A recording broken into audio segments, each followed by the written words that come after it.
Bismillahirrahmanirrahim. Assalamualaikum warahmatullahi wabarakatuh.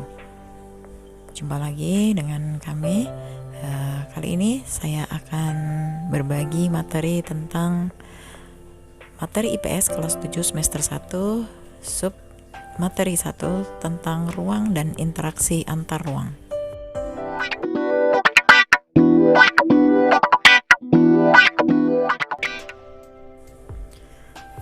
Pertama-tama mari kita lihat pengertian tentang ruang.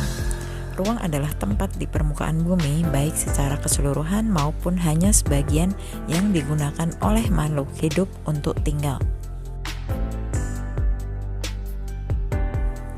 Kemudian pengertian dari interaksi antar ruang adalah pergerakan orang, barang, atau informasi dari satu daerah ke daerah yang lain atau dari daerah asal menuju daerah tujuan. Interaksi dalam pergerakan manusia ini sering disebut dengan istilah mobilitas penduduk. Sementara itu, interaksi dalam bentuk perpindahan barang disebut dengan transportasi, sedangkan interaksi dalam bentuk gagasan disebut dengan komunikasi.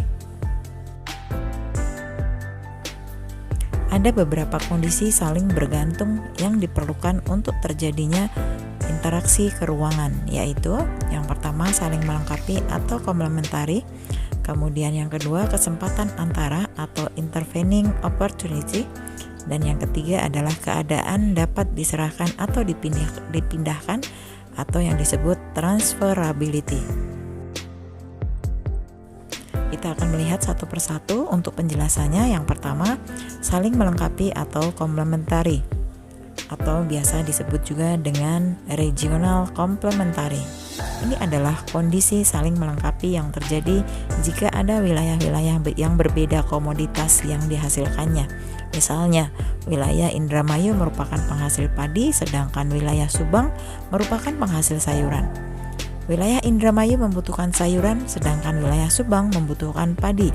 Jika masing-masing memiliki kelebihan atau surplus, maka wilayah Indramayu melakukan interaksi dengan wilayah Subang dengan melalui aktivitas perdagangan atau jual beli. Kemudian yang kedua, kesempatan antara atau intervening opportunity. Ini merupakan suatu lokasi yang menawarkan alternatif lebih baik sebagai tempat asal maupun tempat tujuan.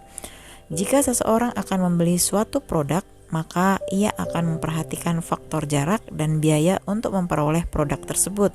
Contohnya, pedagang beras dari Kerawang biasanya membeli beras dari Pasar Induk Jakarta. Tetapi sejak ada Pasar Induk di Cikopo, maka mereka lebih dekat membeli beras di Cikopo sehingga terjadi interaksi antara wilayah Karawang ke Cikopo. Kemudian yang selanjutnya, yang ketiga, yaitu kemudahan transfer atau transferability. Pengangkutan barang atau juga orang memerlukan biaya. Biasanya biaya yang dicari adalah biaya yang lebih rendah. Jika biaya tersebut terlalu tinggi dibandingkan dengan keuntungannya, maka interaksi antar ruang tidak akan terjadi. Kemudahan transfer dan biaya yang diperlukan juga sangat bergantung pada ketersediaan infrastruktur, yaitu berupa sarana dan prasarana yang menghubungkan daerah asal dan tujuan. Sebagai contoh, jika jalan dari desa ke kota rusak, maka mereka sulit mendapatkan harga yang murah karena jalannya mengalami kerusakan. Tetapi jika jalannya mudah dilalui, maka barang-barang yang ada di daerah tersebut biasanya akan lebih murah. Nah, itu tadi adalah materi pembelajaran tentang ruang dan interaksi antar ruang. Mudah-mudahan materi ini membawa manfaat untuk kita semua. Mudah-mudahan kita bisa ketemu lagi di video-video berikutnya. Terima kasih telah menonton video ini. Wassalamualaikum warahmatullahi wabarakatuh.